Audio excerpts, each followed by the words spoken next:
Zangiota tumanida tadbirkorlar bilan ochiq muloqot tashkil etildi. Unda hududda faoliyat yuritayotgan ishbilarmonlar o'zlarini qiynayotgan masalalar, mavjud muammolar va takliflarni mas'ullarga bevosita yetkazish imkoniga ega bo'ldilar.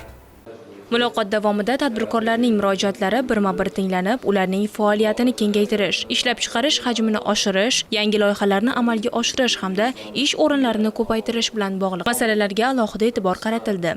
Meni asli yo'nalishim IT yo'nalishi va kompyuter sohasiga qiziqish hisoblanadi. Hokimdan amaliy yordam so'radik. Bizga yetishmaydigan texnikalar haqida amaliy yordam so'ragandik.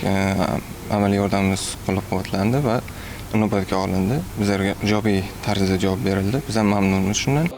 Uchrashuvda tegishli tashkilot va idoralarning mas'ul xodimlari ham ishtirok etib, tadbirkorlar tomonidan ko'tarilgan masalalar yuzasidan huquqiy va amaliy tushuntirishlar berdi. Bugun tumanimizda tadbirkorlar bilan ochiq muloqot tashkil etildi. Bundan asosiy maqsad tadbirkorlarning mavjud muammolari, takliflarini eshitib, ularni amaliy yechim bo'yicha aniq yo'nalishlarni belgilab olishdan iborat. Hozirda 100 dan ortiq tadbirkorlarimiz ishtirok etishdi.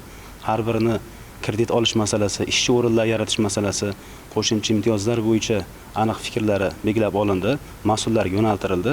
Maqsadimiz tadbirkorlarning huquqlarini kafolatlash. Shu bilan birgalikda Zangiota tuman prokuraturasi tomonidan tumanda tadbirkorlik subyektlarining huquqlarini himoya qilish, ularning faoliyatga noqonuniy, asossiz aralashishni oldini olish borasida bir qator tadbirlar amalga oshirilmoqda.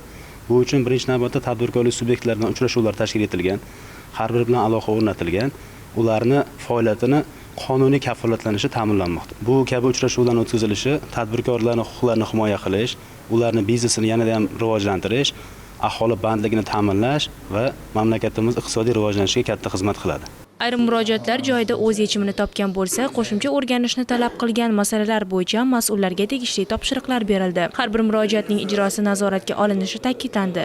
Bugungi kunda tadbirkorlikni qo'llab-quvvatlash, ishbilarmonlar uchun qulay shart-sharoit yaratish va ularning qonuniy manfaatlarini himoya qilish hududlarda amalga oshirilayotgan islohotlarning muhim yo'nalishlaridan biridir. Tadbir yakunida tadbirkorlik subyektlarining faoliyati bilan ham yaqindan tanishildi. Ish jarayoni, yaratilgan sharoitlar va tadbirkorlarning kelgusidagi rejalari o'rganildi. Faoliyatni kengaytirish, yangi loyihalarni amalga oshirish va qo'shimcha ish o'rinlari yaratish borasidagi takliflar ham muhokama qilindi.